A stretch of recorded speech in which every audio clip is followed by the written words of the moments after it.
Habang nasa banig ng karamdaman matapos manganak, natuklasan ni Eliana na nakikipagtalik si Rico sa kabit nito at palihim na ninanakaw ang mana ng kanyang ama.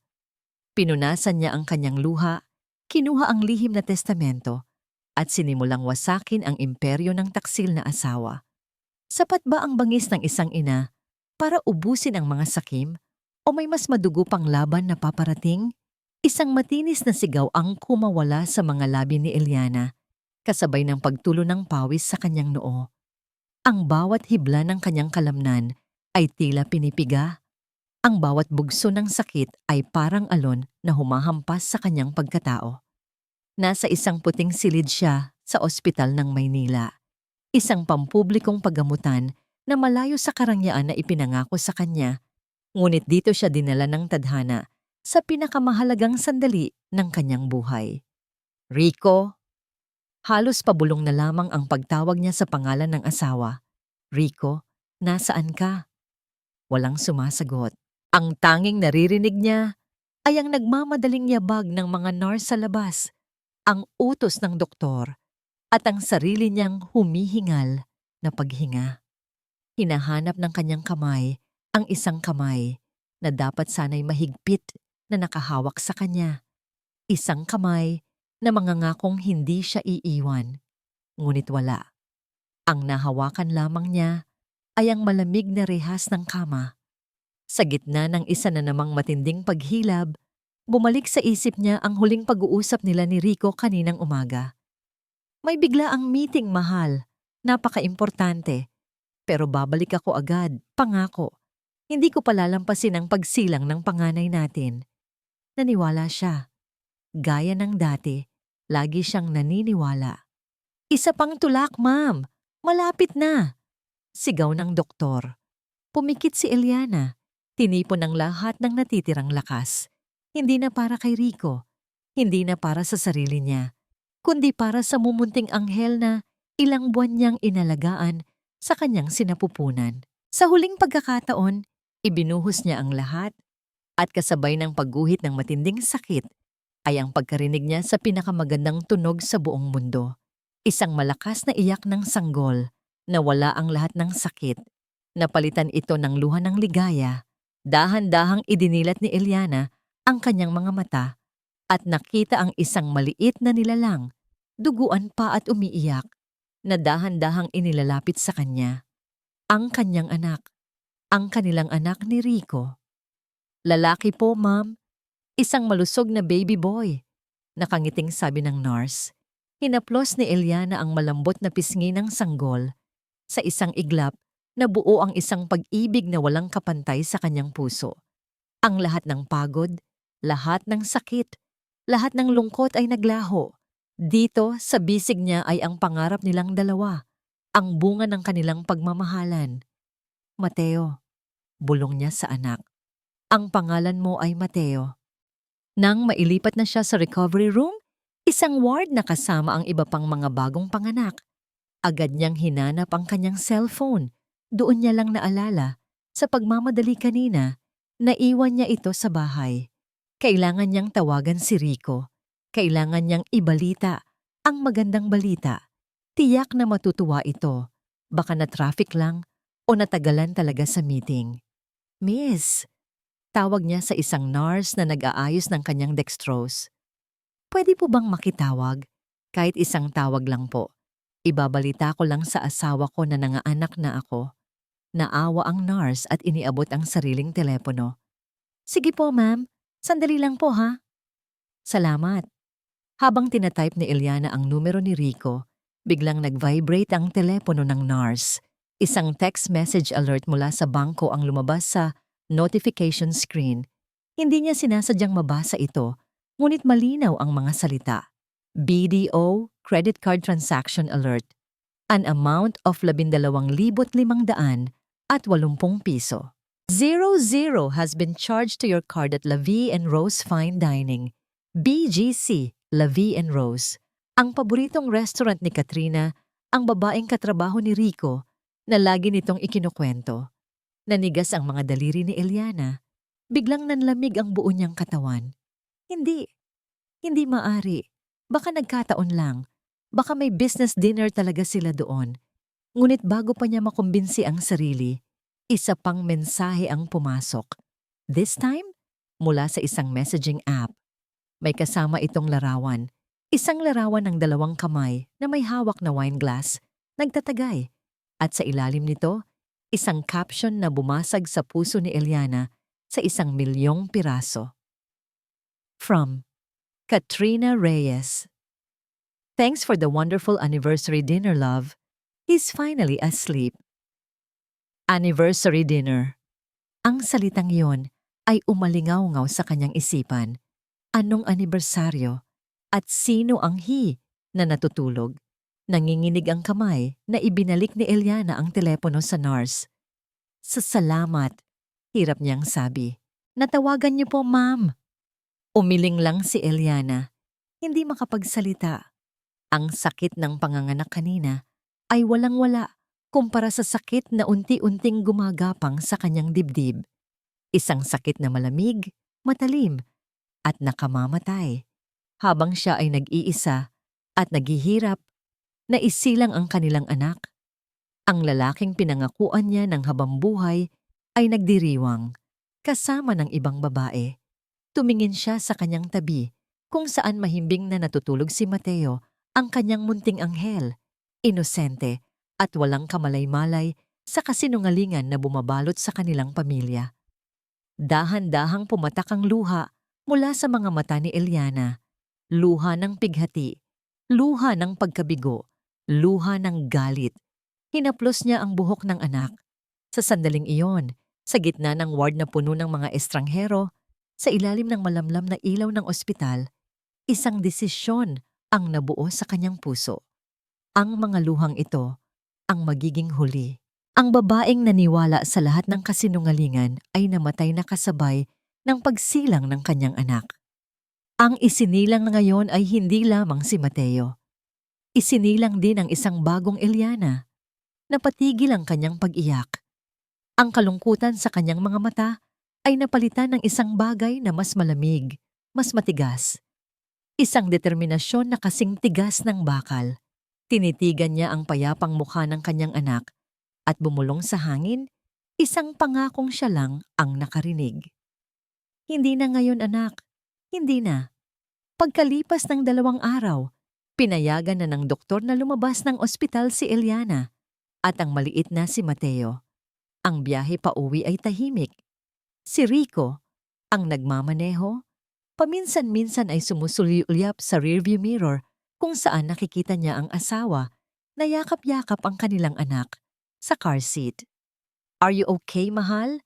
Hindi ka pa rin masyadong nagsasalita. Malambing na tanong ni Rico, ang isang kamay ay iniwan ng manibela para hawakan ang tuhod ni Eliana. Isang pamilyar na kilos. Isang kilos na dati ay nagpapakalma sa kanya, ngunit ngayon ay nagdulot ng bahagyang panginginig sa kanyang laman. Ngumiti lamang si Eliana, isang matipid na ngiti na hindi umabot sa kanyang mga mata. Pagod lang siguro. Medyo masakit pa ang tahi. Of course, of course. Magpahinga ka lang pag-uwi. Ako na ang bahala sa lahat. Puno ng sinseridad ang kanyang boses. Isang perpektong pagganap. Kung hindi lang niya nakita ang mga mensahe, kung hindi lang niya naramdaman ang pagkadurog ng kanyang puso, baka naniwala na naman siya. Pagdating nila sa kanilang bahay sa Quezon City, isang bahay na itinayo mula sa pinaghirapan ng mga magulang ni Eliana, bumungad sa kanila si Rico na may malaking ngiti. Pinagbuksan niya ng pinto si Eliana at maingat siyang inalalayan palabas. Welcome home, mag-ina ko. Sa sala, may isang malaking bouquet ng mga puting rosas. Sa ibabaw ng lamesa, may mga pagkain na halatang in-order lang. Isang grand gesture. Isang pambawi sa kanyang pagkukulang.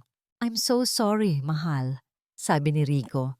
Niyakap siya mula sa likod habang tinitingnan nila ang natutulog na si Mateo sa kanyang bassinet. Sorry kung wala ako sa tabi mo. Nagkaroon ng malaking problema sa site. Isang sunog. Kinailangan kong asikasuhin. Para rin naman ito sa kinabukasan ninyo ng anak natin. Isang sunog. Isang napakagandang dahilan.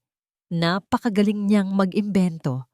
Tumangulang si Eliana, isinandal ang ulo sa dibdib ng asawa, ngunit hindi kapayapaan ang naramdaman niya. Sa halip na amoy niya ito, isang pabango, hindi ang pabango niya, na banayad at tila amoy sanggol. At hindi rin ang pabango ni Rico. Ito ay mas matamis, mas matapang, pamilyar. Ito ang pabangong laging gamit ni Katrina Reyes. Napapikit si Eliana, pinipigilan ang galit na nag-uumapaw sa kanyang dibdib. Ang yakap na ito, na dati niyang kanlungan, ay naging malamig na bakal na pumipigil sa kanyang paghinga. Maliligo lang ako saglit, mahal, para presko akong humarap sa baby natin, sabi ni Rico. Hinalikan siya sa noo bago pumasok sa kanilang kwarto. Naiwan si Eliana sa sala, nakatitig sa kawalan. Ang bawat sulok ng bahay na ito ay dati puno ng masasayang alaala. Ngayon, para itong isang entablado ng isang malaking dula-dulaan. Isa siyang estranghero sa sarili niyang pamamahay. Ang mga pamilyar na gamit ay tila nangungutya. Ang wedding picture nila na nakasabit sa dingding ay parang isang kasinungalingan. Sinundan niya ng tingin ang itim na coat ni Rico na basta na lang iniwan sa sofa. Dahan-dahan siyang lumapit, tila isang magnanakaw sa sariling teritoryo. Kinuha niya ito at sinuri ang mga bulsa. Walang kakaiba. Ngunit nang buksan niya ang pitaka na nasa inner pocket, nandoon ito. Isang resibo, nakatiklop, La Vie and Rose Fine Dining, BGC, date. The date Eliana gave birth. Total, 12,580 piso. Nanginig ang kanyang mga kamay. Ito na ang pruweba. Ang pisikal na katibayan ng kataksilan na narinig lang niya mula sa telepono ng iba. Itiniklop niyang muli ang resibo at maingat na isinilid pabalik sa pitaka. Isinabit niya ang coat sa tamang lugar na para bang walang nangyari. Bawat kilos niya ay kalkulado. Bawat galaw ay may layunin. Pagbalik niya sa kwarto, tapos nang maligo si Rico, nagpapatuyo ito ng buhok. Magpahinga ka na, mahal.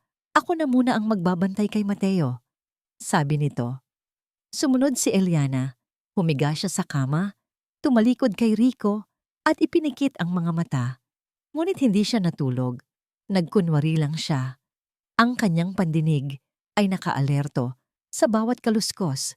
Narinig niya ang pagbukas ng pinto ng banyo, ang mahinang pag-click ng lock, at pagkatapos ng ilang sandali, isang boses, isang pabulong na boses. Si Rico may kausap sa telepono. Oo na. Oo, miss na rin kita. Pabulong niyang sabi. Hindi ko pa masabi. Hayaan mo muna akong mag-adjust. Alam mo na, bagong panganak si Eliana. May sandaling katahimikan. Marahil ay nagsasalita ang nasa kabilang linya. Hindi sa ganun. Patuloy ni Rico. May bahid ng inis sa boses. Konting tiis na lang. Okay? Malapit na. Kapag napirmahan na niya ang mga papeles, wala nang problema.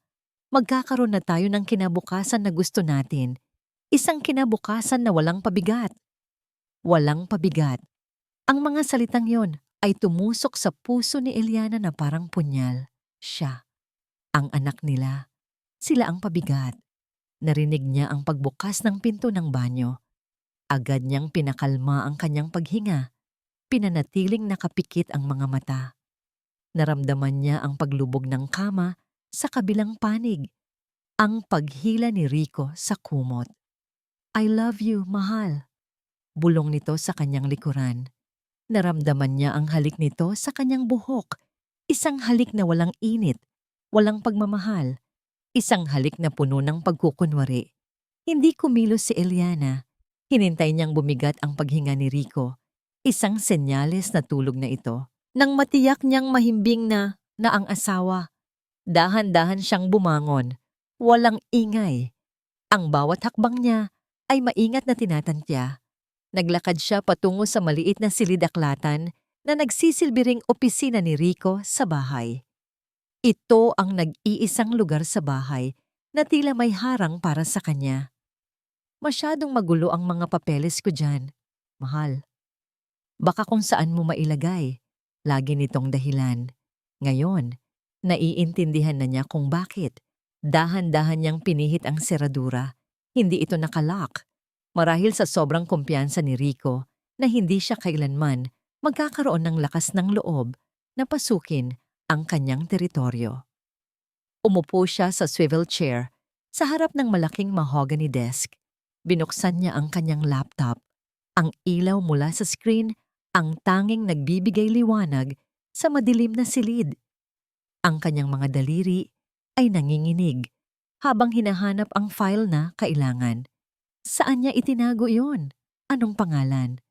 At pagkatapos, nakita niya isang folder na nakatago sa loob ng isa pang folder na may pangalang Archived Projects.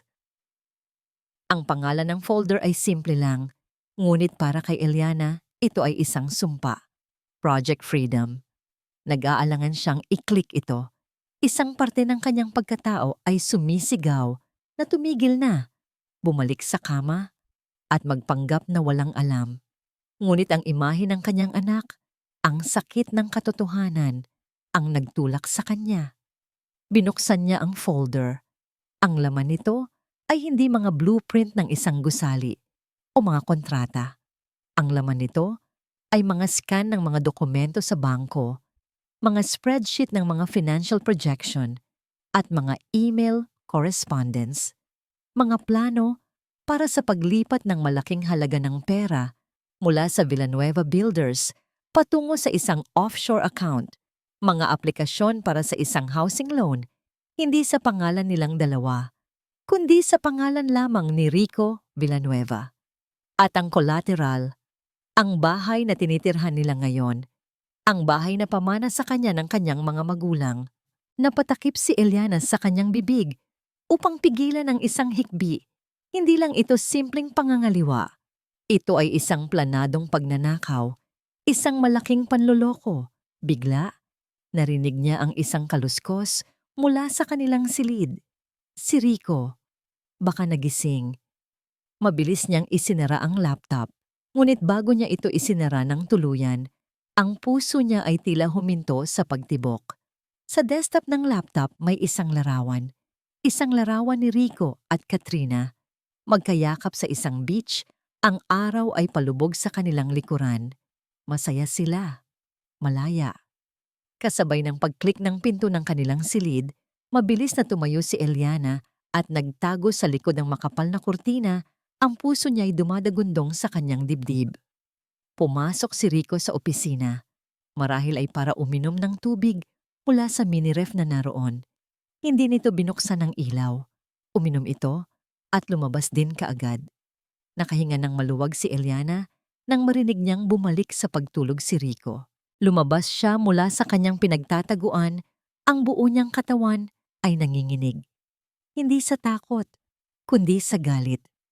Tumingin siyang muli sa laptop, pagkatapos ay sa buong silid, sa buong bahay. Ang lahat ng ito ay isang malaking kasinungalingan. Alam na niya ang kailangan niyang gawin. Kinuha niya ang isang maliit na USB mula sa isang lalagyan ng ballpen sa desk. Isinaksak niya ito sa laptop at sa loob ng ilang minuto na tila isang kawalang hanggan, kinopya niya ang buong laman ng folder na Project Freedom. Bumalik siya sa kanilang silid. Ang USB ay mahigpit na hawak sa kanyang palad. Humiga siyang muli sa tabi ni Rico. Ngunit ngayon, hindi na siya ang dating Eliana na nagmamahal sa lalaking ito. Ang katabi niya ngayon ay isang kaaway. At sa digmaang ito, sisiguraduhin niyang hindi siya ang matatalo. Ang buong magdamag ay hindi nakatulog si Eliana. Bawat paggalaw ni Rico sa kama, bawat paghinga nito ng malalim, ay nagdudulot ng kaba sa kanyang dibdib. Ang USB na naglalaman ng katotohanan ay nakatago sa ilalim ng unan ni Mateo. Ang pinakaligtas na lugar na naisip niya. Isang bagay na napakaliit, ngunit naglalaman ng bigat ng buong mundo. Habang pinagmamasdan niya ang natutulog na mag-ama sa unang sinag ng umaga, Bumalik sa kanyang alaala ang isang eksena. Halos 1 taon na ang nakalipas. Nasa opisina din sila noon ni Rico. Abala siya sa pag-aayos ng mga bulaklak sa vase, habang si Rico naman ay may pinipirmahan. "Mahal, pirmahan mo na rin ito please," sabi nito. Inilapit sa kanya ang isang makapal na pligo ng mga dokumento. "Ano to?" tanong niya. Inaamoy ang isang rosas. Mga standard documents lang para sa isang bagong business loan, para sa expansion ng Villanueva Builders, para sa future natin to. Mabilis ang pagkakasabi nito, tila nagmamadali. Itinuro nito ang mga blankong linya kung saan siya dapat pumirma. Nagtiwala siya. Hindi na niya binasa. Kinuha niya ang ballpen at mabilis na pinirmahan ang lahat. Bakit pa niya babasahin? Asawa niya si Rico. Mahal siya nito. Hindi siya nito lolokohin. Ngayon, ang alaalang iyon ay parang isang mainit na bakal na dumadampi sa kanyang balat. Ang katangahan niya, ang bulag niyang pagtitiwala. Ang bawat pirma niya noon ay isang pako na ibinabaon sa sarili niyang kabaong. Ipinamigay niya ang kanyang kapangyarihan, ang kanyang mana, ang kanyang kinabukasan, nang walang kalaban-laban. Kinabukasan, habang nag-aalmusal, sinubukan ni Eliana na maging normal. Ngunit ang bawat ngiti niya ay pilit, ang bawat sagot niya ay kalkulado.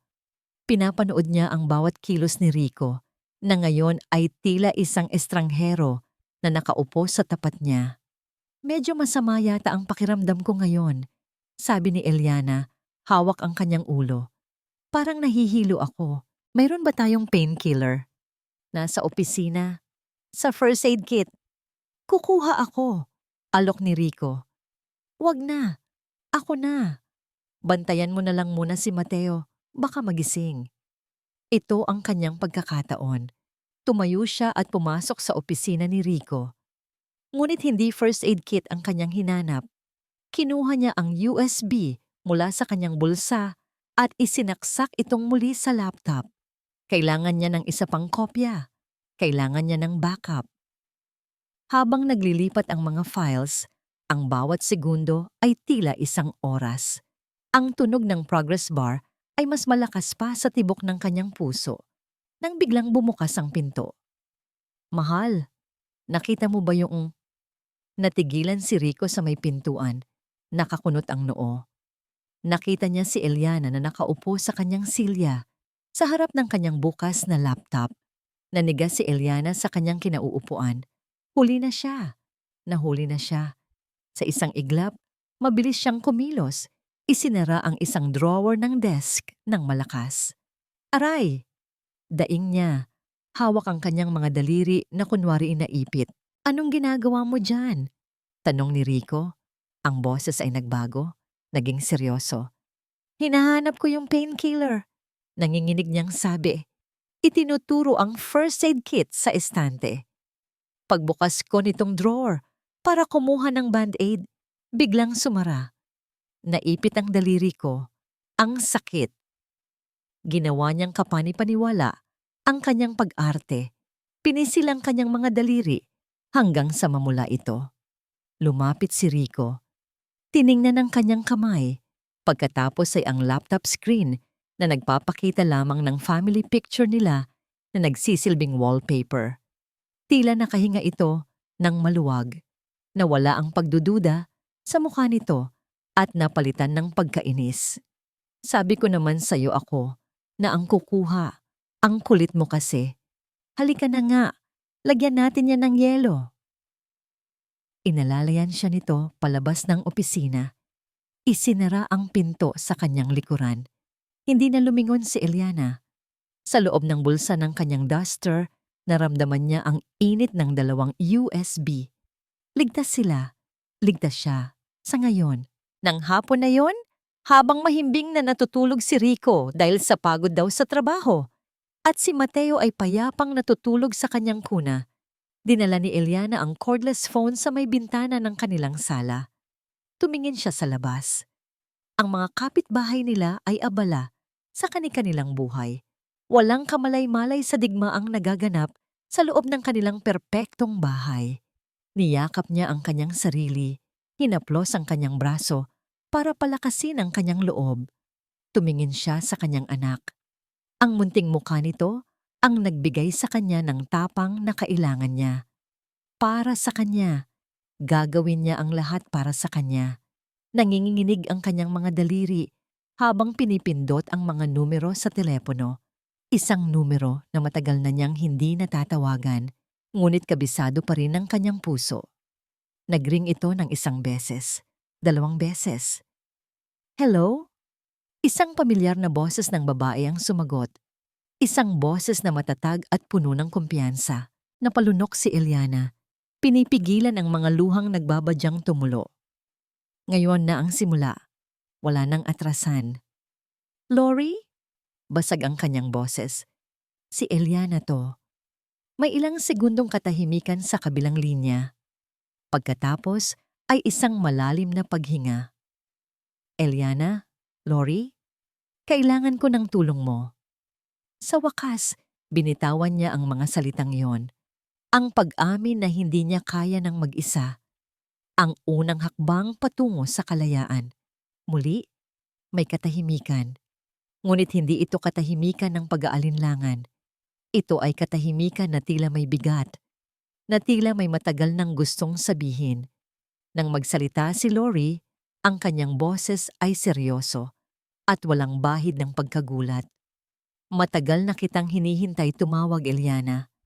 May kailangan kang malaman tungkol sa papa mo.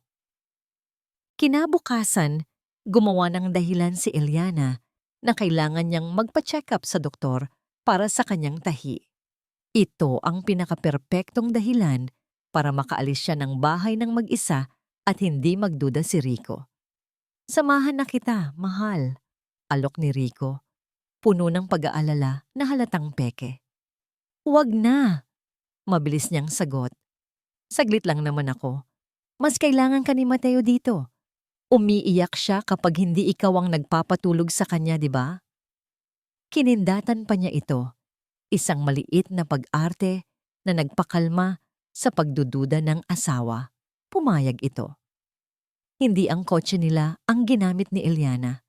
Nag-book siya ng Grab. Habang nasa biyahe patungo sa Makati, kung nasaan ang opisina ni Lori, mahigpit niyang hawak ang kanyang bag kung saan nakatago ang 2 USB. Ang bawat paghinto ng sasakyan sa traffic ay tila isang pagsubok sa kanyang pasensya. Ang malamig na bakal ng kaba ay tila humaplos sa kanyang batok. Paano kung sinusundan siya? Paano kung malaman ni Rico? Ang law office ni Lori ay nasa isang mataas na gusali. Ang mga salaming bintana nito ay sumasalamin sa abalang syudad sa ibaba. Ang loob ay tahimik, profesional, at malamig. Isang malaking kaibahan sa magulong mundo na ginagalawan ni Eliana nitong mga nakaraang araw. Ellie, bati ni Lori. Niyakap siya ng mahigpit. Walang ibang tao sa conference room. Sinadya nitong gawing pribado ang kanilang pag-uusap. Kumusta ka? Kumusta ang pakiramdam mo? Sa halip na sumagot, inilabas ni Eliana ang isang USB at inilapag ito sa makintab na lamesa. Ito ang dahilan kung bakit ako tumawag. Naupo si Lori at tiningnan ang USB na para bang isa itong bomba. Hindi siya nagulat. Tila inaasahan na niya ito. Isinaksak niya ito sa kanyang laptop at sa loob ng ilang sandali, ang mga dokumento mula sa Project Freedom ay lumitaw sa screen. Habang tinitingnan ni Lori ang mga files, ang kanyang mukha ay dahan-dahang nagbago mula sa pagiging seryoso patungo sa pagiging galit. Walang hiya siya, mahinang sabi ni Lori, umiiling. Embezzlement, falsification of public documents, attempted fraud. Kumpleto ang rekado. Akala ko nangangaliwa lang siya, Lori. Sabi ni Eliana, nanginginig ang boses. Pero ito, planado ang lahat. Planado niyang kunin ang lahat sa akin. Tumingin si Lori sa kanya. Ang mga mata nito ay puno ng awa, ngunit may bakal na determinasyon. Ang mga nahanap mo, Ellie, ay mabigat na ebidensya. Pero katulad ng sinabi ko sa telepono, ito ay kalahati lang ng kwento. May mas malalim na dahilan kung bakit niya ito ginagawa ngayon. Tumayo si Lori at lumapit sa isang malaking painting na nakasabit sa dingding ng conference room. Itinabi niya ito at sa likod nito ay isang bakal na pinto ng isang malaking vault. Pinihit niya ang kombinasyon at isang mabigat na tunog ng pag-click ang umalingaw-ngaw sa tahimik na silid. Binuksan niya ang pinto ng vault. Sa loob, sa gitna ng mga folder at dokumento, may isang malaking sobre na gawa sa makapal at mamahaling papel. Kulay krema ito at may selyo ng pulang wax sa likod. Ang selyo ng kanyang ama. Bago namatay ang papa mo, panimula ni Lori habang dahan-dahang kinukuha ang sobre, pumunta siya dito sa opisina ko. Mag-isa. May huling habilin daw siya. Isang bagay na hindi niya sinabi kahit sa mama mo o sayo. Inilapag ni Lori ang sobre sa harap ni Eliana.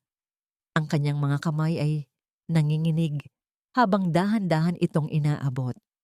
Ano to? Ang tunay na huling habilin at testamento ng papa mo, sagot ni Lori. Alam kong may tiwala siya kay Rico bilang manager ng kumpanya, pero bilang ama, mayroon siyang pagdududa. May nararamdaman siyang hindi tama. Sabi niya sa akin, Lori, ingatan mo ito. Ibigay mo lang ito kay Eliana sa oras na kailanganin niya ng husto. Malalaman mo kung kailan ang tamang panahon. Dahan-dahang sinira ni Eliana ang selyo. Ang kanyang mga daliri ay nanginginig habang binubuklat ang mga pahina ng dokumento. Legal na terminolohiya. Mga salitang hindi niya lubos na maintindihan. Ngunit sa ikatlong pahina, sa ilalim ng titulong Pagmamana ng Villanueva Builders, may isang talata na nagpatigil sa kanyang paghinga. Ang 51% ng lahat ng shares ng Villanueva Builders na siyang kumakatawan sa controlling interest ng kumpanya ay aking ipinapamana, hindi sa aking anak na si Eliana Santos, kundi sa aking unang apo mula sa kanya. Sa panahong wala pa sa legal na edad ang aking apo, ang aking anak na si Eliana Santos Villanueva ang magsisilbing nag-iisang legal na tagapangalaga, sole legal guardian, at siyang may ganap na kapangyarihan sa pagpapatakbo at pagboto ng nasabing porsyento ng kumpanya. Paulit-ulit niyang binasa ang mga salita. 51%, unang apo, si Mateo, tagapangalaga. Ganap na kapangyarihan, biglang pumatak ang kanyang mga luha.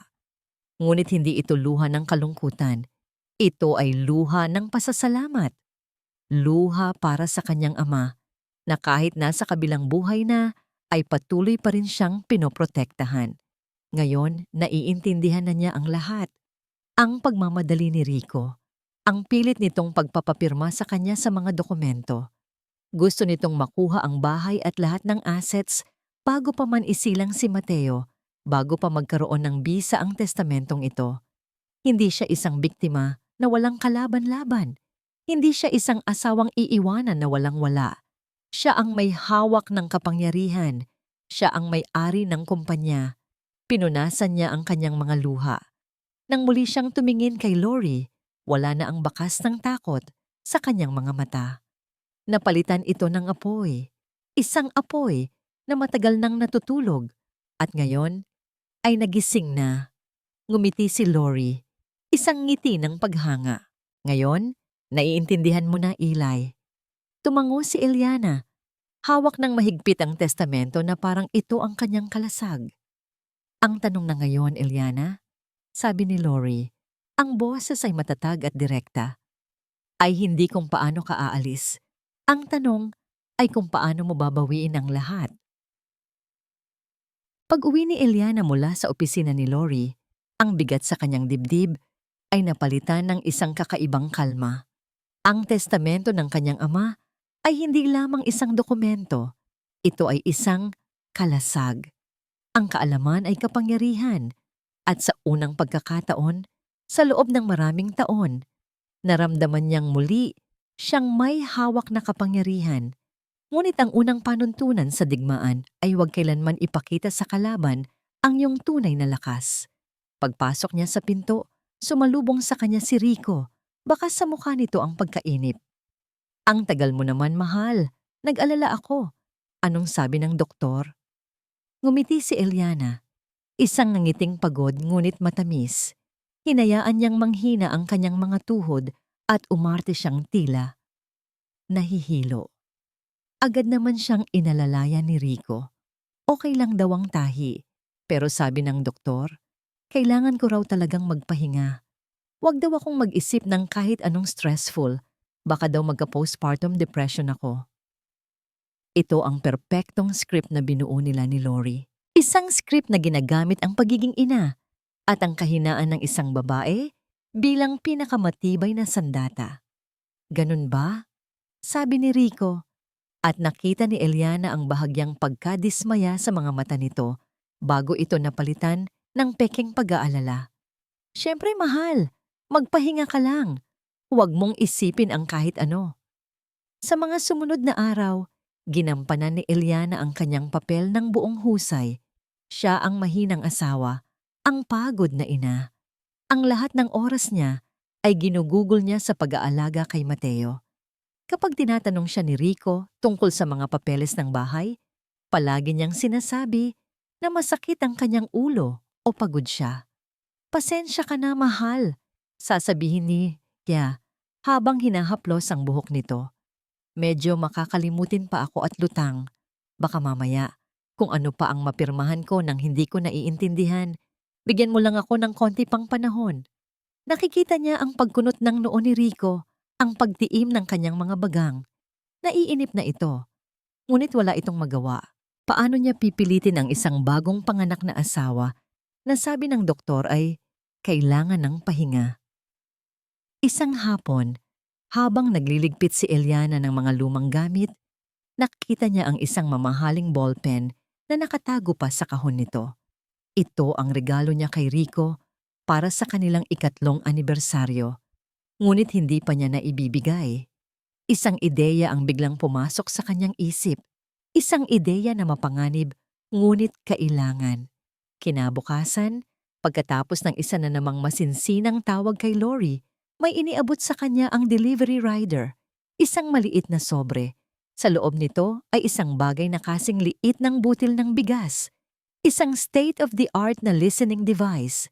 Nang gabing iyon, habang nanonood sila ng TV, inilabas ni Eliana ang kahon ng ballpen. Para sa'yo, mahal, sabi niya. Iniabot ito kay Rico. Belated anniversary gift. Pasensya ka na. Ngayon ko lang naalala sa dami ng iniisip. Ngumiti si Rico. Isang tunay na ngiti sa pagkakataong ito. Kinuha niya ang ballpen at sinubukan. Wow, ang ganda. Salamat, mahal. Para sa kanya, ito ay isang senyales na bumabalik na sa dati ang lahat, na ang Eliana na masunurin at mapagmahal ay unti-unti nang nagbabalik. Ang hindi niya alam, bago ibigay ni Eliana ang ballpen, maingat nitong inilagay sa loob ng takip nito ang maliit na listening device. Isang araw, isang delivery mula sa isang kilalang flower shop ang dumating. Nagtaka si Eliana dahil wala naman siyang in-order. Ngunit hindi para sa kanya ang bulaklak. Para ito kay Baby Mateo. May kasama itong isang maliit na paper bag mula sa isang mamahaling baby boutique.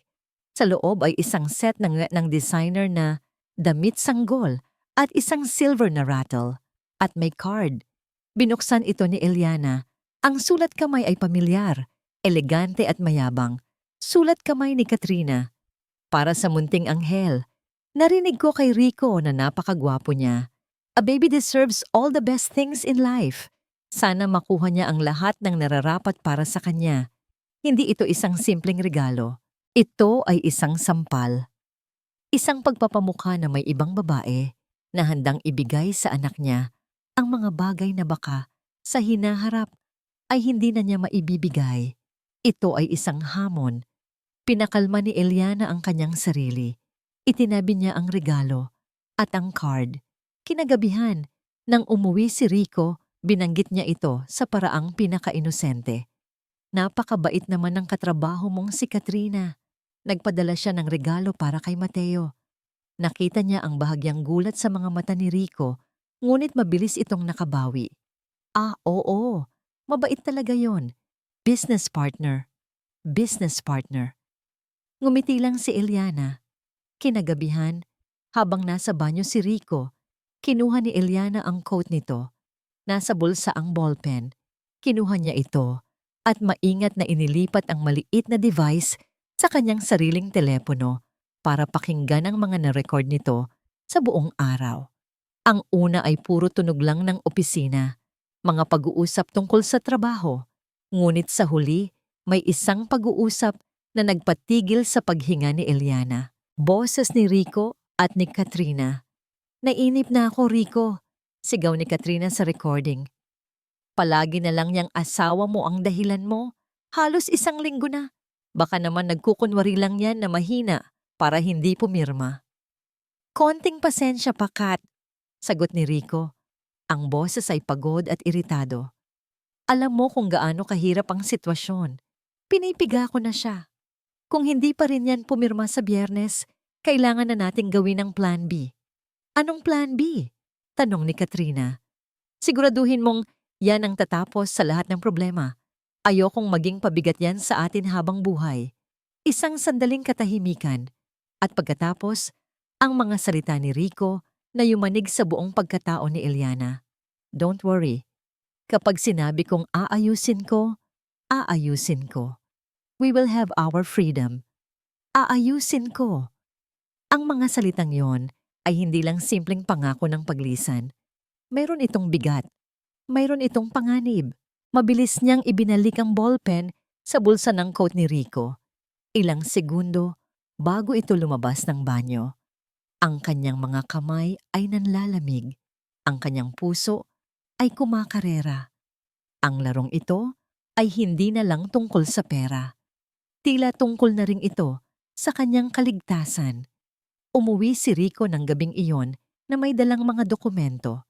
Hindi na ito nagtanong kung kumusta siya. Hindi na ito nagpakita ng pag-aalala. Ang pasensya nito ay ubos na. Walang salitang inilapag nito ang isang folder sa ibabaw ng coffee table. Ang tunog ay malakas sa tahimik nilang sala. Kailangan mo itong pirmahan bukas, Eliana. Ang kanyang boses ay malamig. Ang kanyang mga mata ay walang emosyon.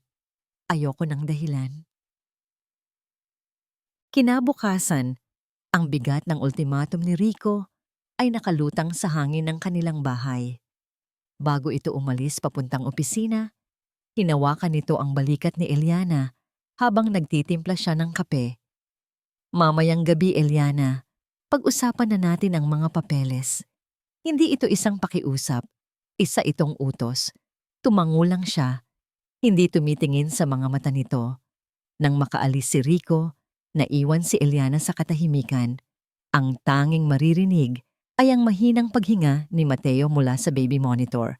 Tiningnan niya ang folder sa coffee table. Tila isa itong halimaw na naghihintay na sakmalin siya. Ang oras ay unti-unting nauubos. Kailangan niyang makaisip ng paraan. Sa kalagitnaan ng kanyang pag-iisip, biglang tumunog ang doorbell. Nagtaka siya. Wala naman siyang inaasahang bisita. Dahan-dahan siyang naglakad papunta sa pinto. Sumilip muna sa peephole.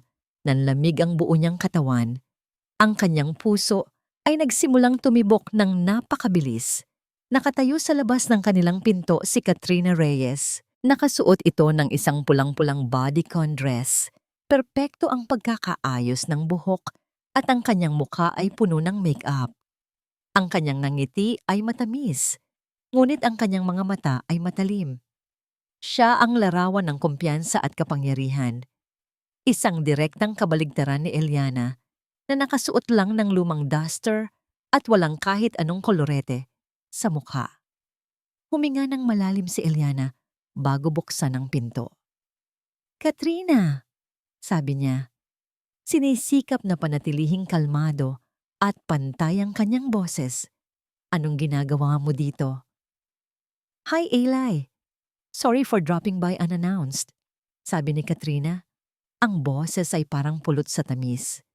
Napadalhan kasi ako ni Rico ng picture ni Baby Mateo. Ang cute-cute. I just had to see him in person. I hope you don't mind. Hindi na niya hinintay ang sagot ni Eliana. Dire-diretso itong pumasok sa loob na para bang pag-aari niya ang lugar.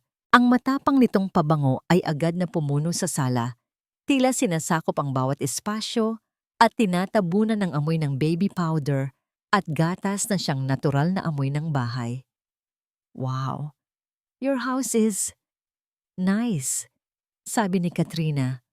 Ang mga mata ay mabilis na sinusuri ang bawat sulok. Sa tono nito, ang nice ay nangangahulugang lumana. Maupo ka, alok ni Eliana.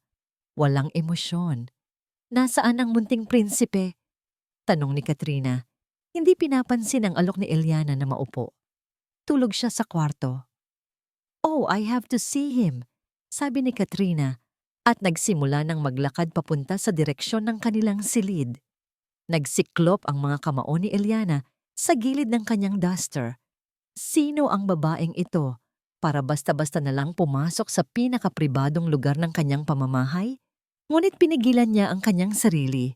Huwag dito. Sumunod na lang siya. Sa loob ng nursery, maingat na kinuha ni Katrina si Mateo mula sa kuna.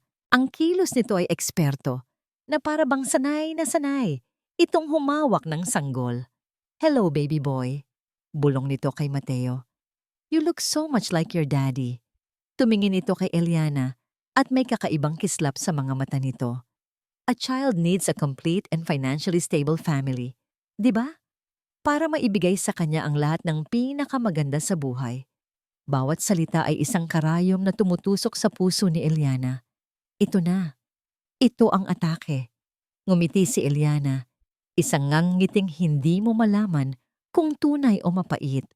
Lumapit siya at marahang hinaplos ang pisngi ni Mateo na nasa bisig pa rin ni Katrina. Tama ka. Isang kompleto at matatag na pamilya. Diin niya sa bawat salita.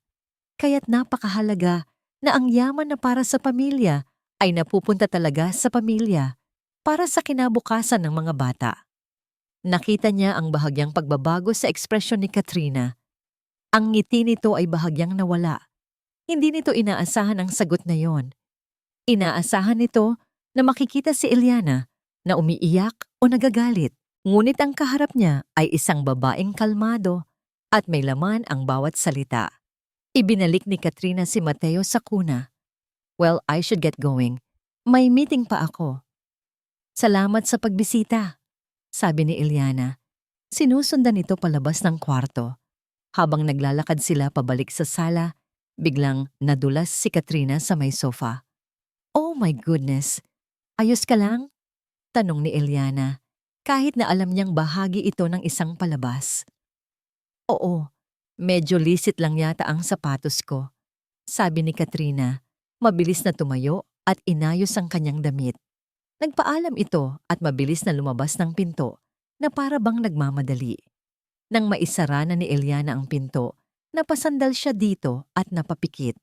Ang buo niyang katawan ay nanginginig sa pinigilang galit. Ang lakas ng loob ng babaeng iyon.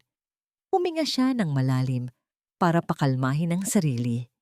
Nang muli siyang dumilat, napansin niya ang isang bagay na naiwan sa ibabaw ng sofa, sa mismong lugar kung saan nagkunwaring nadulas si Katrina. Isang mamahaling silk na scarf, kulay pula. Ang amoy nito ay ang amoy ng pabango ni Katrina. Hindi ito aksidente. Ito ay isang marka. Isang bandila na itinayo sa kanyang teritoryo.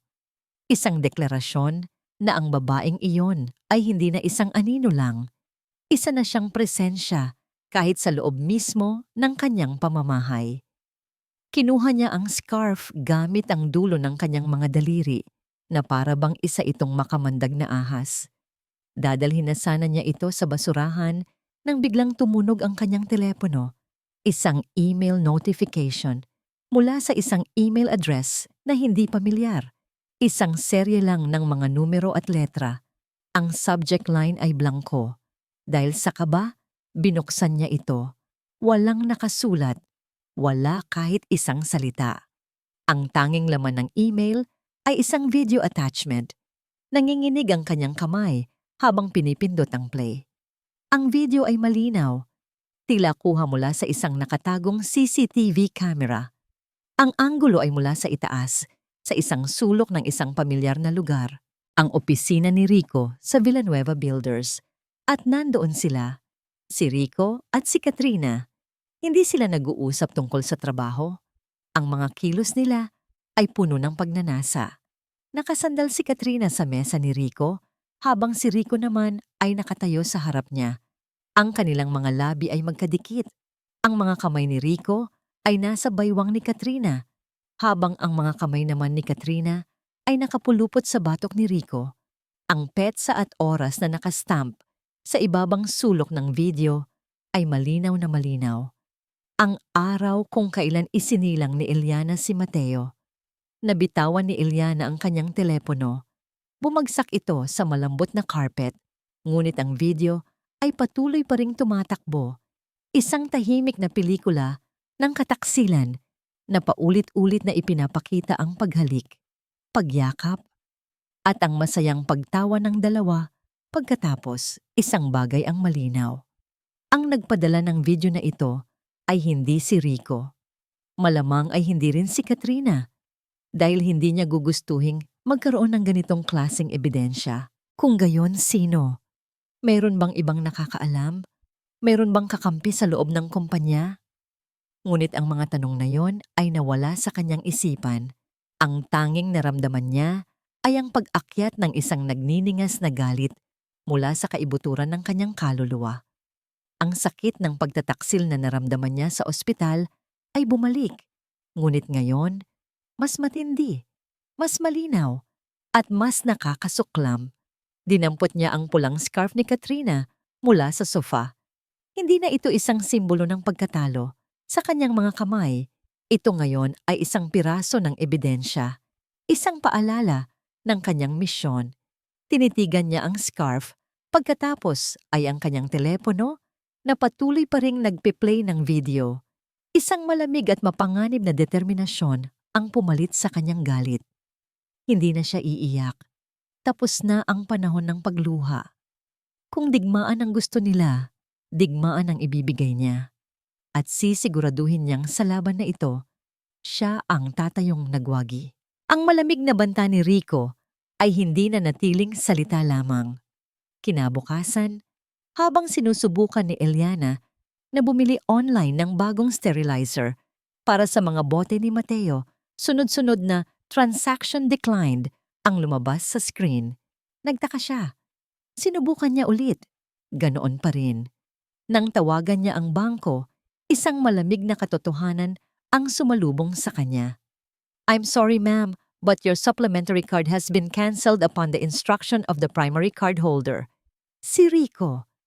Pinutulan siya nito ng pondo. Hindi na ito isang simpleng alitan. Ito ay isang deklarasyon ng giyera sa pananalapi. Gusto siyang lumpuhin ni Rico, gawing inutil at ganap na nakadepende sa kanya, para wala siyang pagpipilian kundi ang pumirma. Ang video, ang scarf, ang kinanselang credit card. Ang mga ito ay sunod-sunod na sampal na gumising sa bawat natutulog na himaymay ng kanyang pagkatao. Hindi na siya nag-aksaya ng panahon. Habang nasa banyo si Rico, tinawagan niya si Lori. "He cut my card, Lori," sabi niya. Ang boses ay kalmado, ngunit may nakatagong bagsik. "I knew it. He's getting desperate," sagot ni Lori. "Kailangan na nating kumilos. Yung mga special power of attorney na pinirmahan mo noon, yun ang ginagamit niyang alas para sa lahat ng transaksyon.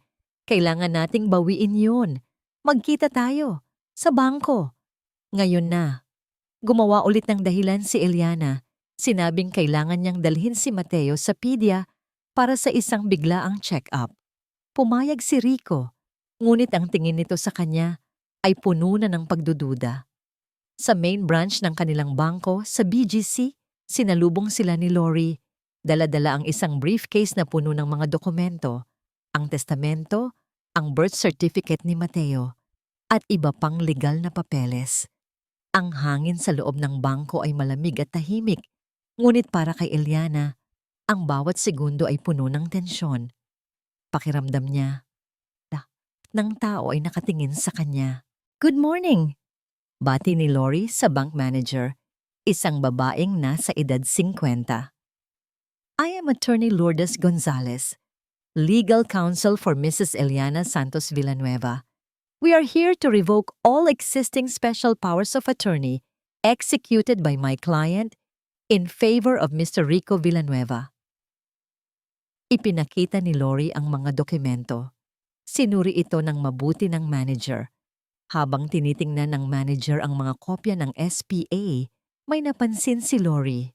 "Ellie," bulong niya, itinuturo ang isang pirma sa isa sa mga huling dokumento. Isang kasulatan na nagbibigay daan kay Rico na isangla ang kanilang bahay. "Tingnan mo ito. Ito ba ang pirma mo?" Tinitigan ito ni Eliana. Malapit sa orihinal, halos perpekto. Ngunit may isang maliit na detalye sa dulo ng letrang A na iba. Isang detalye na siya lang ang nakakaalam. "Hindi," mariin niyang sagot. "Hindi ako ang pumirma niyan." Isang malamig na ngiti ang gumuhit sa labi ni Lori. "Forgery. Mas maganda ito kaysa sa inaasahan ko." Matagumpay nilang na-freeze ang lahat ng transaksyon na nakabase sa mga lumang dokumento. Isang maliit na panalo. Ngunit paglabas nila ng bangko, tumunog ang telepono ni Lori. Isang contact niya mula sa Villanueva Builders. "Ano?" sabi ni Lori. Biglang nanigas ang kanyang mukha. "Kailan?" "Sige, salamat." "Anong nangyari?" tanong ni Eliana, kinakabahan. "Tumawag si Rico ng isang emergency board meeting," sabi ni Lori. Ang boses ay seryoso. "Bukas ng umaga, ang agenda, to approve a multi-million peso loan using the company's remaining prime assets as collateral." Ito na yun, Eli. Ito na ang huling barahan niya. Kapag naaprubahan yun, wala nang mababawi ang kumpanya. Pakiramdam ni Eliana ay gumuho ang lupa sa ilalim ng kanyang mga paa. Bukas na. Napakabilis. Nang gabing iyon, hindi mapakali si Eliana. Naglakad-lakad siya sa loob ng bahay, yakap-yakap si Mateo. Ang buong araw na panalo ay tila nabura ng isang iglap. Paano sila lalaban? Paano niya haharapin ang buong board of directors? Sila, na mga kaibigan at kasamahan ni Rico. Inihanda niya ang kanyang mga sandata, ang testamento ng kanyang ama, ang mga kopya ng bank statement na nakuha niya mula sa Project Freedom, ang video ng kataksilan, ang scarf ni Katrina. Inilagay niya ang lahat sa isang leather briefcase, ang briefcase na laging ginagamit ng kanyang ama. Tumingin siya sa salamin. Ang babaeng nakatingin sa kanya pabalik ay hindi na ang babaeng umiiyak sa ospital. Ang kanyang mga mata ay pagod, ngunit may apoy sa loob nito. Hindi na siya si Eliana, ang asawa ni Rico. Bukas, papasok siya sa boardroom hindi bilang asawa. Papasok siya doon bilang si Eliana Santos, anak ng nagtatag ng kumpanya at legal na tagapangalaga ng may-ari ng 51% ng Villanueva Builders. Nang malapit ng maghating gabi, habang nag-iisip siya ng kanyang sasabihin sa board, biglang nag-ring ang kanyang telepono. Isang unregistered number. Nag-aalangan siyang sagutin, ngunit may nag-udyok sa kanya. "Hello? Ma'am Eliana?" Isang nanginginig na boses ng isang matandang babae ang sumagot. Pamilyar ang boses. Si Manang Faye, ang kanilang kasambahay na matagal nang nagsisilbi sa pamilya ni Eliana, na ngayon ay sa bahay ng kanyang ina na nakatira. "Manang Faye, bakit po kayo napatawag? Gabi na. May problema po ba?" "Ma'am Eliana," humihikbi ang matanda sa kabilang linya. "Pasensya na po sa abala. Pero kailangan niyo po itong malaman." "Ano po yun, Manang?" "Nakita ko po si Sir Rico. Kanina lang po. Dumaan siya dito sa bahay ng mama niyo. Akala ko po may kukunin lang. Pero pumunta po siya sa likod bahay. May dala-dala siyang isang kahon ng mga papeles." Hindi makahinga si Eliana. Ma'am Eliana, may sinunog siyang mga dokumento sa likod bahay. Ang mga salita ni Manang Faye ay parang isang malakas na dagundong ng kulog na yumanig sa buong pagkatao ni Eliana. Sinunog. Sinunog niya ang mga dokumento. Pagkatapos ng tawag, hindi na siya nakagalaw. Nakaupo lang siya sa dilim. Yakap-yakap ang natutulog na si Mateo habang ang kanyang isip ay tumatakbo ng napakabilis. Anong mga dokumento iyon? Bakit doon pa sa bahay ng mama niya? Maya-maya pa, bumukas ang pinto sa harap. Pumasok si Rico. Ang kanyang damit ay amoy usok. Nang makita niya si Eliana, nagising pa at nakaupo sa sala. Nagulat ito. Ngunit ang pagkagulat sa mukha niya ay agad na napalitan ng isang malamig at mapanganib na titig. Hindi na siya ang asawang nag-aalala. Ang nakatayo sa harap ni Eliana ngayon ay ang tunay na Rico. Isang estrangherong puno ng galit. Gising ka pa pala, sabi nito. Ang boses ay walang kabuhay-buhay. Nag-enjoy ka ba sa pamamasyal mo sa bangko kanina? Nanlamig si Eliana. Alam na niya. Anong ibig mong sabihin? Tanong niya, kahit na alam na niya ang sagot. Huwag ka nang magkunwari, Eliana. Sigaw ni Rico. Ang boses ay umalingaw-ngaw sa katahimikan ng gabi. Ibinagsak nito ang kanyang briefcase sa sahig. Tumawag sa akin ng bangko. Ni-revoke mo ang lahat ng SPA. Akala mo ba matatalo mo ako sa ganitong paraan? Akala mo ba ganoon ako katanga? Tumayo si Eliana. Inilagay si Mateo sa kanyang kuna bago hinarap ang asawa. Wala nang puwang ang takot sa kanyang puso. At akala mo ba, habang buhay akong magpapakatanga sa iyo, Rico? Akala mo ba hindi ko malalaman ang lahat ng pagnanakaw na ginagawa mo sa kumpanyang itinayo ng ama ko? Isang mapaklang tawa ang kumawala sa mga labi ni Rico. Isang tawa na nakakakilabot. Pagnanakaw? Ako pa ang magnanakaw ngayon? Eliana, binigyan kita ng buhay na hindi mo kailanman mararanasan kung wala ako. Ako ang nagpalago ng kumpanyang yon. Pinalago mo para sa sarili mo, para sa babae mo. Oo, sigaw ni Rico. Walang bahid ng pagsisisi. Para sa amin. Dahil sawa na akong maging anino lang ng pamilya ninyo. Sawa na akong maging ang asawa ni Eliana Santos. At lalo na, sawa na ako sa pagiging pabigat mo. Bawat salita ay isang suntok, ngunit hindi na umiiyak si Eliana. Tinitigan niya lang si Rico ng diretso sa mga mata. Tapos ka na ba? Kasi bukas, sa board meeting, malalaman ng lahat ang katotohanan. Dala ko ang lahat ng ebidensya. Muling tumawa si Rico. Mas malakas ngayon. Lumapit ito sa kanya. Ang mga mata ay nag-aapoy sa galit at tagumpay. Ebidensya? Anong ebidensya, Eliana? Yung mga kinopya mo sa laptop ko? Ikinasa nito ang sariling telepono at may ipinakitang larawan. Isang larawan ng isang nagliliyab na apoy sa isang lumang drum sa likod bahay ng kanyang ina. Sa ibabaw ng apoy, makikita ang mga ledger, mga resibo, mga dokumentong unti-unting tinutupok. Ang mga yan ba? Tanong ni Rico na may ngiting demonyo. Ang mga orihinal na libro de kwenta? Ang nag-iisang katibayan ng lahat ng transaksyon sa loob ng 5 taon? Pasensya ka na, mahal. Naging abo na sila. Walang silbi ang mga digital copies mo kung wala ang mga orihinal na dokumento. Papel lang yan na walang bisa sa korte.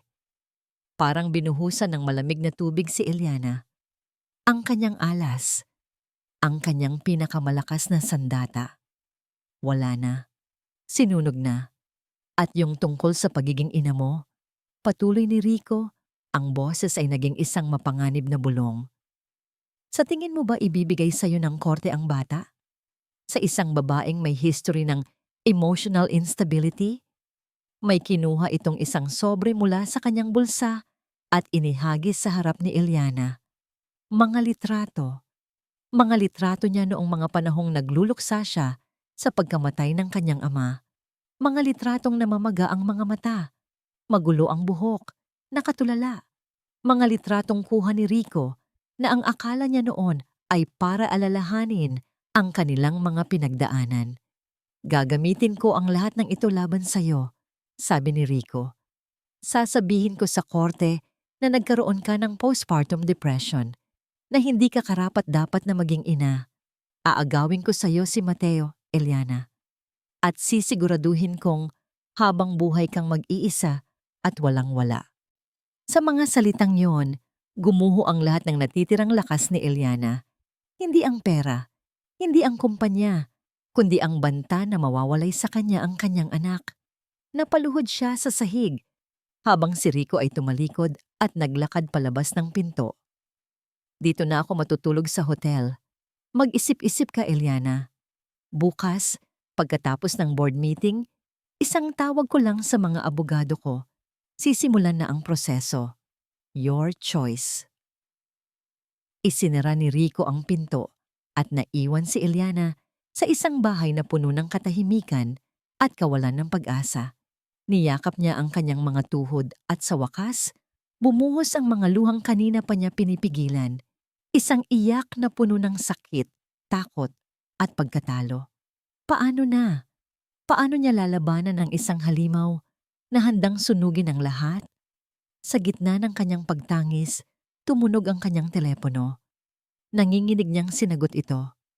Si Lori. Wala na, Lori.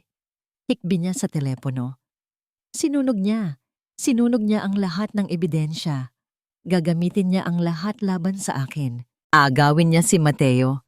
Eliana, kumalma ka. Makinig ka sa akin, sabi ni Lori.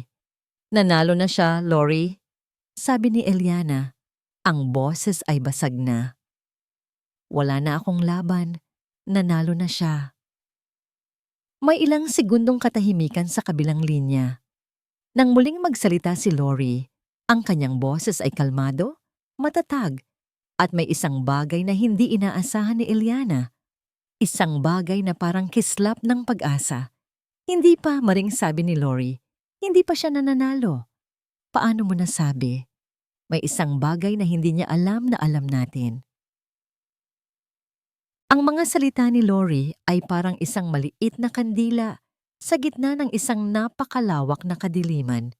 Ngunit para kay Eliana, na halos lunurin na ng sarili niyang mga luha, ang maliit na liwanag na yon ay sapat na.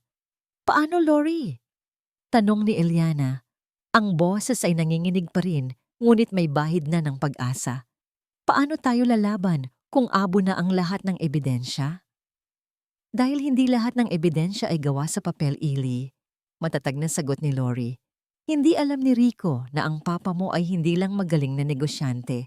Isa rin siyang napakagaling na hukom ng pagkatao. Alam niyang may something off kay Rico, kahit noon pa man. Kaya gumawa siya ng insurance policy. Insurance policy? Naalala mo ba si Mang Nestor? Tanong ni Lori. Ang chief accountant ng kumpanya.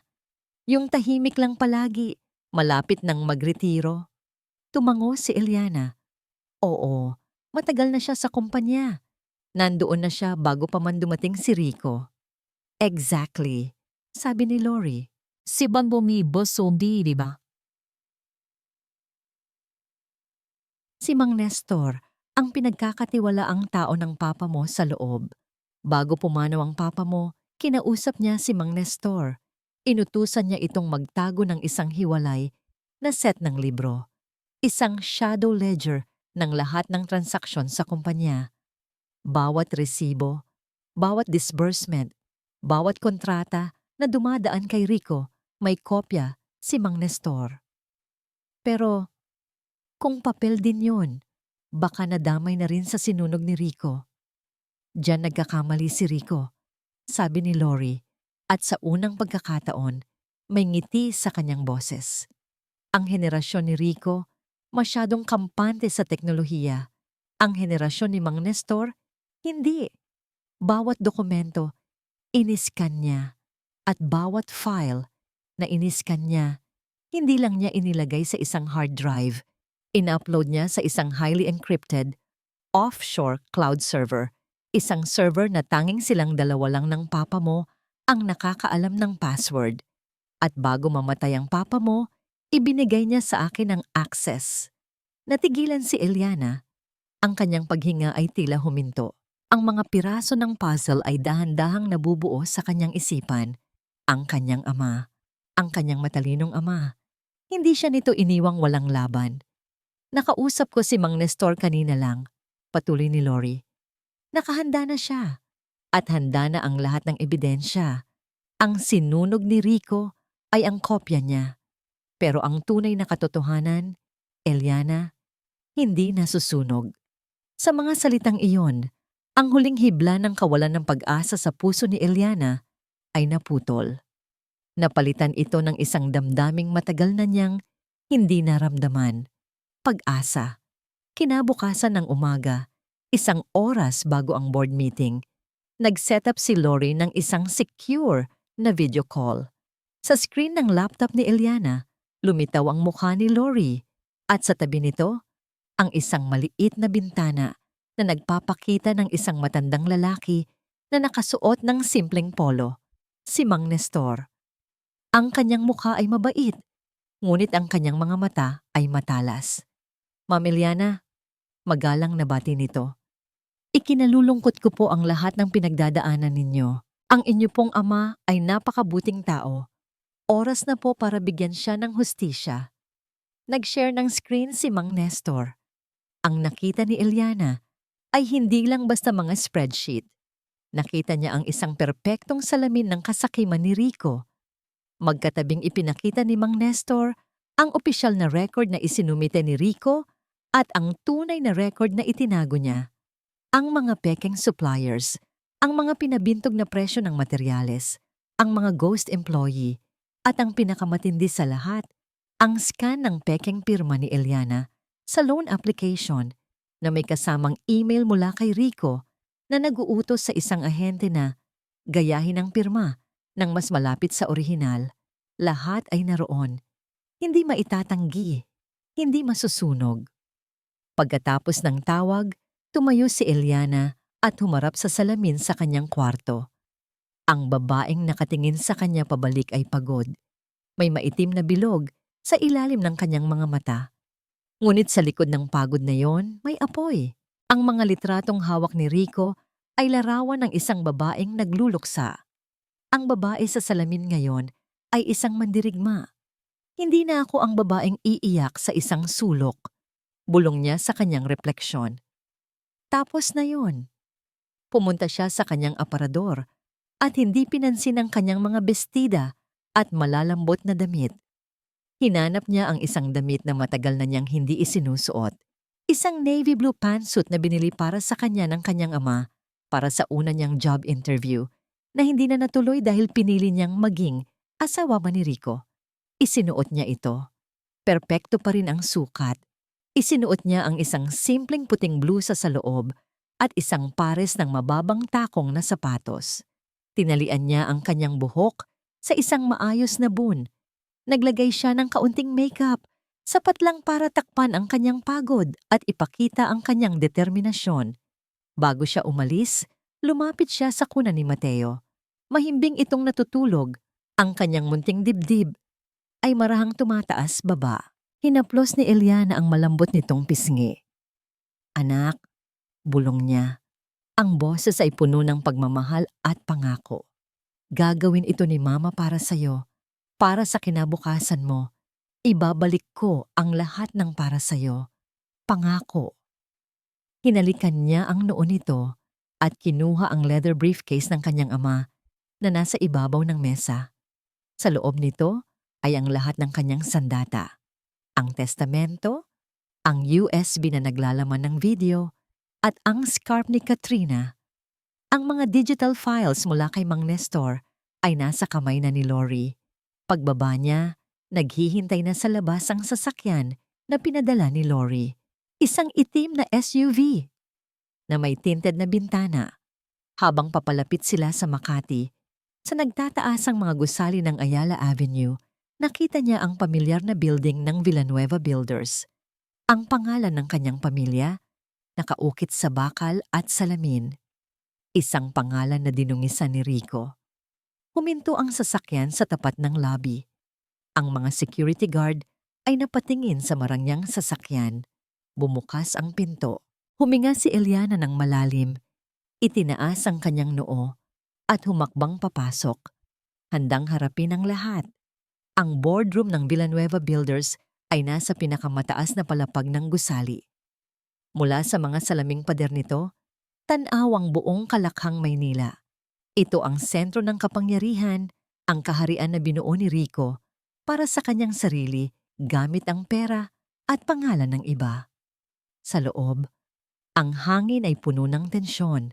Nakaupo sa paligid ng mahabang lamesa na gawa sa mahogany ang mga miyembro ng board, mga matatandang lalaki na kasosyo sa negosyo, mga tiwala ni Rico. Sa dulo ng lamesa, nakaupo si Rico, ang larawan ng isang matagumpay at kumpiyansang CEO. Sa kanyang tabi, bilang bahagi ng management team, ay si Katrina Reyes, nakasuot ng isang eleganteng itim na bestida. Ang muka ay seryoso, ngunit may bahid ng tagumpay. As I was saying, gentlemen, panimula ni Rico, ang boses ay malakas at puno ng awtoridad. This loan is crucial for our vision. 2025 expansion. This is the final step to solidify our position as the industry leader. Nagpresenta siya ng mga chart at financial projection. Lahat ay mukhang perpekto. Lahat ay mukhang kapani-paniwala. Isang obra maestra ng kasinungalingan. Handa na siyang tumawag para sa botohan nang biglang bumukas ang malaking pinto ng boardroom. Lahat ng mga mata ay napalingon. Pumasok si Eliana. Ang katahimikan ay nakabibingi.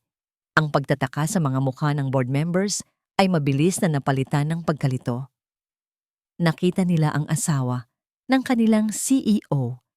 Ngunit hindi ito ang Eliana na kilala nila. Ang babaeng laging nakangiti, laging nasa likod lang ni Rico. Ang babaeng nasa harap nila ngayon ay may malamig na ekspresyon. Ang kanyang mga mata ay matalim at ang kanyang tindig ay puno ng kapangyarihan. Sa likod niya, pumasok si Attorney Lourdes Gonzales, dala ang kanyang briefcase na puno ng mga dokumento. Eliana, gulat na tanong ni Rico, tumatayo. Ang kanyang pagkukunwari ay perpekto. What are you doing here? You should be at home, resting. I'm exactly where I need to be, Rico. Sagot ni Eliana. Ang boses ay kalmado, ngunit matatag. Naglakad siya palapit sa lamesa, hindi pinapansin ang mga nakangangang bibig ng mga tao. I apologize for the interruption, gentlemen, sabi ni Attorney Gonzales habang ipinamamahagi ang isang set ng mga dokumento sa bawat miyembro ng board. But there is a critical matter of ownership that needs to be addressed before any voting can proceed. Napakunot ang noo ni Rico. Ownership? I am the CEO and the majority. Correction. Putol ni Lori. You are the acting CEO. The controlling interest of this company, 51% to be exact, was bequeathed by the late Mr. Alejandro Santos to his first grandchild. Ipinakita niya ang orihinal na testamento. And as of 2 weeks ago, that grandchild has been born. His name is Mateo Santos, and according to this legally binding document, his mother, Mrs. Eliana Santos, is his sole legal guardian, giving her full voting rights over his shares. Isang-isang tiningnan ng board members ang mga dokumento. Pagkatapos ay kay Eliana, pagkatapos ay kay Rico. Ang mukha ni Rico ay namutla. Ang kay Katrina naman ay nagpakita ng unang senyales ng panic. This is ridiculous! Sigaw ni Rico. This is a private family matter. It became a corporate matter the moment you tried to use this company's assets for your personal gain. Kalmadong sagot ni Eliana. Ito ang unang pagkakataon na direkta siyang nagsalita sa board. Gentlemen, the loan Mr. Villanueva is presenting to you is not for expansion. It is the final step of a meticulously planned scheme to bankrupt this company and transfer its assets offshore. That's a baseless accusation. Where is your proof? Galit na sabi ni Katrina. Tumatayo. Ngumiti si Eliana. Isang malamig na ngiti. Funny you should ask, Miss Reyes. Ikinonekta niya ang isang USB sa malaking screen sa harap. Let's start with this.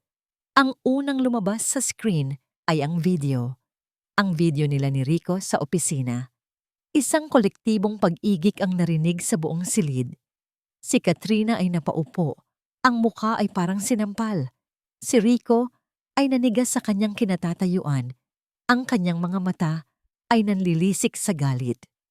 This proves an affair, hirap na sabi ng isa sa mga board members. But not financial fraud. Tama po kayo, sabi ni Eliana, habang ang video ay patuloy na nagpe-play sa likod niya. Ito ay para lang maintindihan ninyo ang lalim ng pagtataksil. Pagkatapos, sunod-sunod na ipinakita ni Lori sa screen ang mga ebidensya mula sa shadow ledger ni Mang Nestor, ang magkatabing financial statements, ang mga pekeng resibo, ang email tungkol sa pagpeke ng pirma. Bawat slide ay isang pako sa kabaong ni Rico. Sinunog ko na yan. Sinunog ko ang mga orihinal. Sigaw ni Rico, desperado na. You burned paper, Rico? Sabi ni Eliana. But you can't burn the truth. Gentlemen, as the representative of the majority shareholder, I do not approve this loan. Instead, I call for a vote.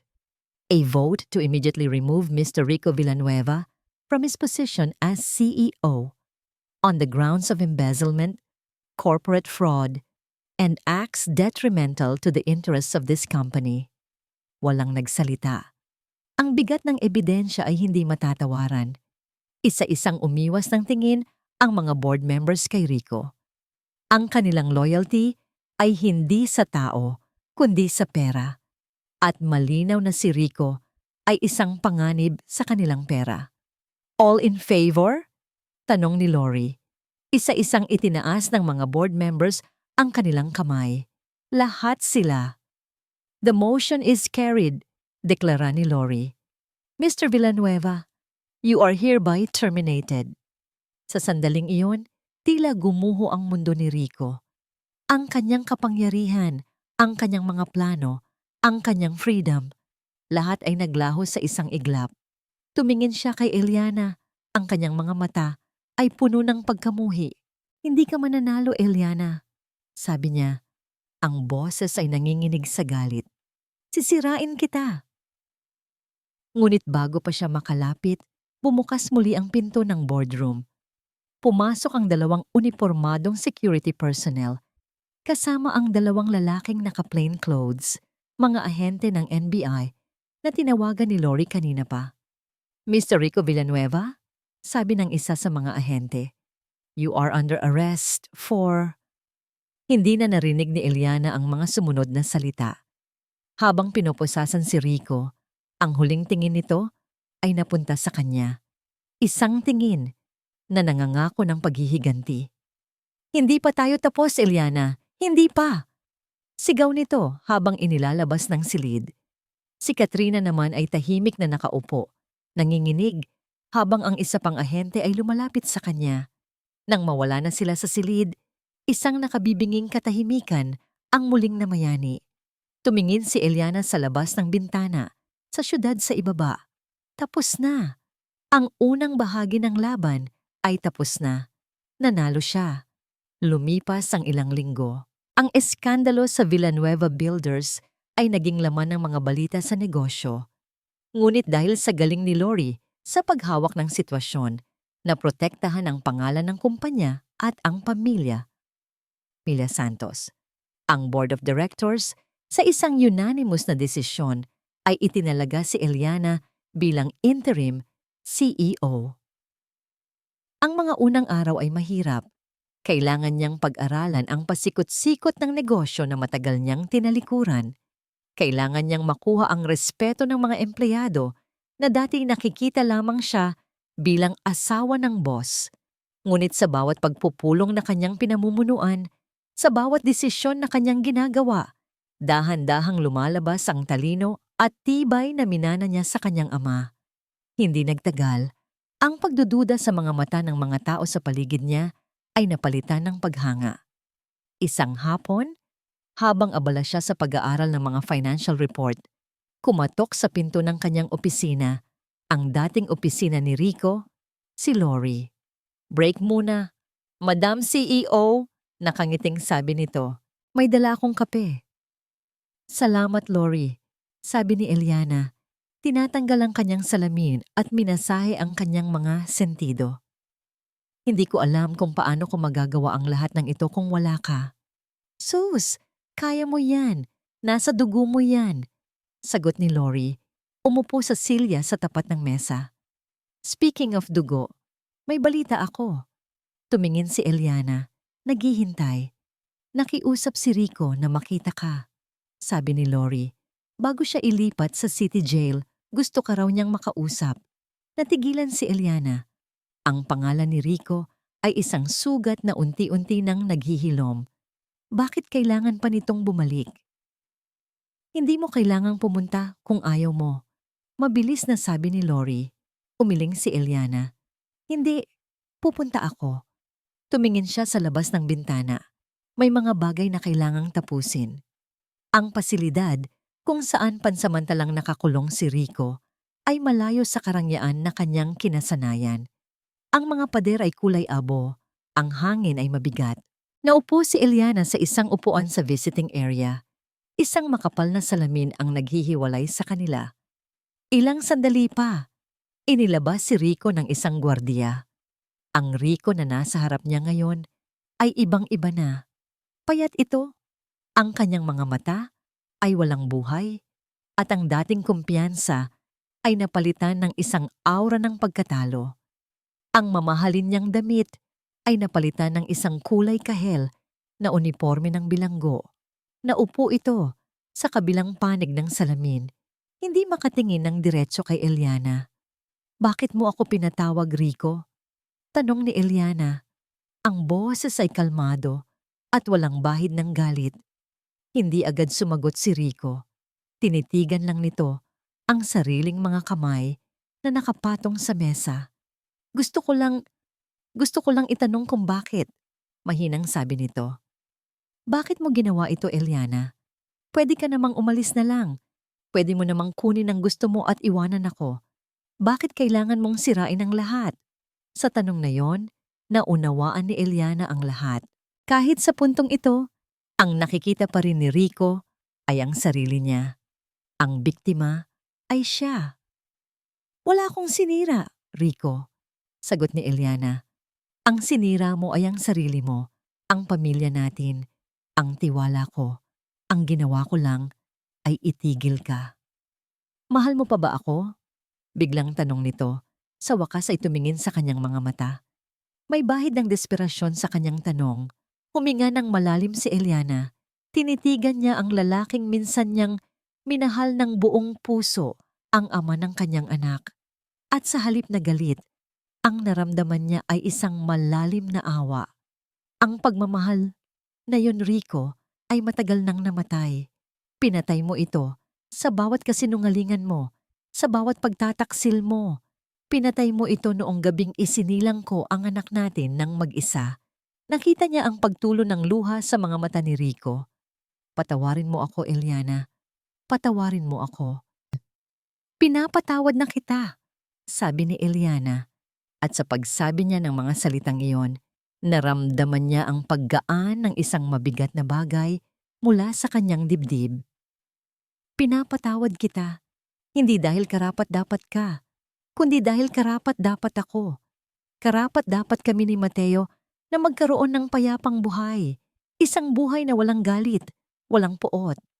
Tumayo na si Eliana. "Hindi ko ito ginawa para maghiganti. Ginawa ko ito para sa anak ko at para sa sarili ko." Tumalikod na siya at nagsimulang maglakad palayo. Hindi na siya lumingon pa. Ang kabanatang yon ng kanyang buhay ay sarado na. Pag-uwi niya sa bahay, may isang sulat na naghihintay para sa kanya. Galing ito sa abogado ni Katrina Reyes. Nag-aalok ito ng isang plea bargain. Magiging state witness si Katrina laban kay Rico, kapalit ng mas mababang sentensya. Sa loob ng sobre, may isang personal na sulat kamay. Binuksan ito ni Eliana. Eliana, walang sapat na salita para sabihing nagsisisi ako. Nabulag ako sa mga pangako ni Rico. Sa pangarap ng isang magandang buhay, ginamit niya ako, tulad ng paggamit niya sa'yo. Hindi ko hinihiling ang iyong kapatawaran dahil alam kong hindi ko ito deserve. Ang tanging hiling ko lang ay sana, balang araw, mahanap mo ang kaligayahang ipinagkait niya sa ating dalawa. Itinupi ni Eliana ang sulat at itinabi. Ang awa, hindi ang galit, ang nanaig sa kanyang puso. Pareho lang silang biktima ng kasakiman ng isang tao. Nang gabing iyon, habang pinapatulog niya si Mateo, isang ngiti ang gumuhit sa kanyang mga labi. Isang tunay at payapang ngiti. Malaya na siya. 6 na buwan. Sa loob ng 6 na buwan, maraming nagbago. Ang Villanueva Builders, sa ilalim ng pamumuno ni Eliana, ay hindi lamang nakabangon mula sa bingit ng pagkalugi, kundi mas lalo pang lumago. Ang dating takot at alinlangan sa mga mata ng mga empleyado ay napalitan ng respeto at paghanga sa babaeng hindi lamang nagligtas sa kumpanya, kundi nagbigay din dito ng bagong puso at integridad. Ngunit ang pinakamalaking pagbabago ay hindi makikita sa mga financial chart o sa mga bagong proyekto. Makikita ito sa babaeng nakaupo ngayon sa dating opisina ni Rico. Hindi na siya si Eliana na asawa ni Rico. Siya na si Eliana Santos, ang CEO. Ang kanyang tindig ay mas matatag, ang kanyang boses ay may awtoridad, at ang kanyang mga desisyon ay matalino at patas. Ngunit sa likod ng lahat ng yon, hindi nawala ang kanyang kabutihan. Lumipat na rin sila ni Mateo. Iniwan na nila ang malaking bahay sa Quezon City. Isang bahay na puno ng alaala ng kasinungalingan, isang gintong hawla. Ang bago nilang tinitirhan ay isang maliit na townhouse sa isang tahimik na subdibisyon. Mas maliit ito, ngunit mas maliwanag. Ang sikat ng araw ay malayang pumapasok sa malalaking bintana at ang amoy ng bagong pintura ay kasama ng amoy ng pag-asa. Dito, bawat sulok ay puno ng potensyal para sa mga bagong alaala. Mga alaala na sila lang ni Mateo ang bubuo. Isang Sabado ng hapon, habang naglalaro si Eliana at ang ngayoy gumagapang ng si Mateo sa sahig ng kanilang sala, dumating si Lori. May dalang isang kahon ng paborito nilang ensaymada. Mukhang masaya ang CEO natin sa kanyang day off. Bati ni Lori, na upo sa sahig katabi nila. Masaya lang talaga ako sa bago naming bahay. Sagot ni Eliana habang kinikiliti ang tiyan ni Mateo na malakas na tumatawa. Dito, nakakahinga ako ng maluwag. Nagkatinginan sila ni Lori, isang tingin ng pagkakaibigan na pinagtibay ng panahon at mga pagsubok. Ibang-iba ka na, Eli, sabi ni Lori, ang boses ay puno ng paghanga. Hindi lang sa pananamit o sa pagsasalita, ibang-iba ang aura mo, mas buo, mas payapa. Ngumiti si Eliana, isang tunay na ngiti. Dahil natagpuan ko ulit ang sarili ko, Lori. Yung sarili ko na matagal kong ibinaon at kinalimutan dahil sa pag-aakalang ang pagmamahal ay nangangahulugan ng pagpaparaya sa lahat. Kinuha niya ang isang tasa ng tsa. Natutunan ko na ang tunay na pagmamahal, lalo na sa sarili, ay ang pag-alam kung kailan dapat bumitaw. Nagkwentuhan sila tungkol sa mga bagay-bagay, trabaho, mga bagong pelikula at ang mabilis na paglaki ni Mateo. Isang normal na hapon para sa dalawang magkaibigan. Walang drama, walang tensyon, tanging kapayapaan. Nang gabing iyon, pagkatapos paliguan at pakainin si Mateo, dinala siya ni Eliana sa rocking chair sa tabi ng bintana ng nursery. Ang silid ay pininturahan ng kulay langit na asul at may mga maliliit na bituin na kumikinang sa dilim sa kisame. Kumuha si Eliana ng isang libro ng mga kwentong pambata. Basahan kita ng kwento, anak, bulong niya.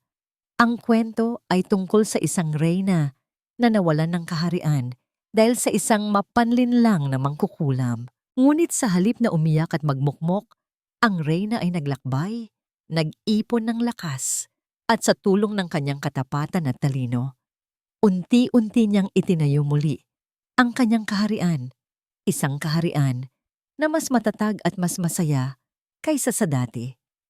Habang nagbabasa si Eliana, ang kanyang boses ay malambing at puno ng damdamin. Tumingala si Mateo sa kanya. Ang mga mata nito ay bilog at nagliliwanag, tila naiintindihan ng bawat salita.